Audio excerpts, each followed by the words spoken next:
Bonjour à tous, alors aujourd'hui je vous propose dans cette vidéo la question 9 des sujets d'entraînement 2019 du concours à venir. C'est des sujets qui sont fournis pendant des stages fournis par l'école. Donc ici, ou par les écoles, on a une équation avec du logarithme, d'accord? Et on vous demande, eh bien, alors c'est un vrai ou faux, il faut trouver laquelle des quatre propositions ici est la vraie, hein, et on vous dit que cette équation admet dans l'intervalle 0 plus l'infini ouvert deux solutions dont le produit est égal à quoi? Alors on ne vous donne pas les solutions, on vous donne que le produit. Donc il va falloir la résoudre, cette équation. Comment résout-on une équation comme ça? C'est un exercice qui n'est pas facile, qui est intéressant, mais qui n'est pas facile à faire comme ça en quelques secondes. Donc, on va la regarder, cette équation. Alors déjà, effectivement, on est bien dans 0 plus l'infini parce que le logarithme, il est défini sur l'intervalle 0 plus l'infini ouvert. Donc on ne peut pas avoir ici des x négatifs ou nuls. Alors, on a ln de x au carré. Et ensuite, on a ln de 1 sur x. Alors, je vous rappelle quand même quelque chose d'intéressant, c'est que quel que soit x strictement positif, bien sûr, le logarithme de 1 sur x, c'est moins le logarithme de x. Ça, c'est une des propriétés très intéressantes et très importantes du logarithme. La conséquence, c'est qu'ici, on va remplacer le ln de 1 sur x par moins ln de x. Alors, je vais mettre des parenthèses pour bien mettre en évidence quelque chose, et le 2, je vais le mettre à gauche. Voilà. Ici, on a en fait une équation. Et vous voyez bien, j'ai mis les parenthèses pour bien montrer quoi? Bien que si je posais grand x égale ln de petit x, eh bien j'aurais à gauche un trinôme en grand x. J'aurais grand x2 moins grand x moins 2. Et bien ce trinôme, eh bien moi, je sais le factoriser. Et vous aussi, parce que on va faire ça grâce au discriminant. On va chercher ses racines à ce trinôme. Pour avoir les racines, soit vous les trouvez si elles sont évidentes. Alors ici, vous voyez, on peut regarder. On voit bien que ici, moins 1 est solution. Comme ça, ça fait 1 plus 1 moins 2.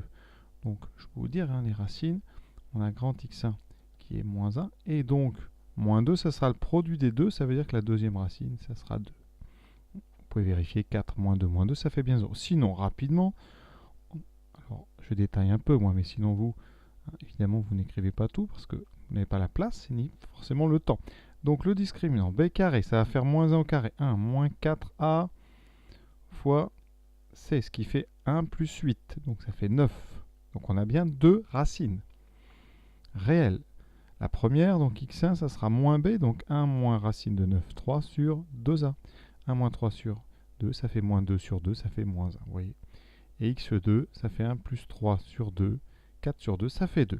Donc on est bon, on a nos deux racines. À quoi servent des racines? À factoriser. Et si vous connaissez bien votre cours, ça se factorise en grand x moins grand x1 fois grand x moins grand x2. Avec devant ici un petit a, mais ici petit a vaut 1. D'accord? Donc ça va nous donner une fois x moins moins 1, je vais vraiment détailler, fois x moins 2. Et donc ici, eh bien, conséquence, ça nous donne donc grand x plus 1 fois x moins 2. Et donc, votre équation logarithme, on va la transformer grâce à cette factorisation. Et donc, si on met à la place de grand x ln de petit x, qu'est-ce que j'obtiens? Eh bien, j'obtiens une factorisation de mon membre de gauche en ln de x plus 1 fois donc grand x moins 2, c'est-à-dire ln de x moins 2. Et là, vous avez devant vous une équation produit. Un produit vaut 0, donc l'un des deux facteurs sera nul. Ça veut dire que ln de x plus 1 est égal à 0 ou ln de x moins 2 égale 0. Alors on est loin d'avoir fini parce que maintenant, rapidement on résout. Ça fait ln de x égale moins 1. Et ici ln de x égale 2. On cherche petit x, nous. On cherche les deux. On va avoir deux solutions. Donc ici, je passe à l'exponentielle. Ça fait x égale exponentielle de moins 1. Et ici, x égale exponentielle au carré. Donc on vient de trouver les deux racines. Les deux solutions de l'équation. Maintenant, on vous parle du produit. Alors, qu'est-ce qui donne ce produit? E moins 1 fois E au carré. Ce sont ici des exponentielles. Donc quand on les multiplie, les exposants s'ajoutent. Ça fait E moins 1 plus 2, donc E1, c'est-à-dire le nombre E. Donc la bonne réponse, vous voyez, c'est la réponse 3. C'est une question qui n'est pas facile. Ça utilise ce qu'on appelle un changement de variable.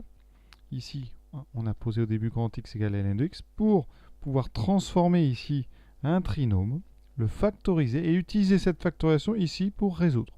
On peut aussi utiliser ça pour résoudre des inéquations. Et ça peut être beaucoup plus dur. Là, vraiment, on reste sur une équation, donc ça peut aller assez vite. Mais encore une fois, ce ne sont pas des questions faciles, questions plutôt intéressantes.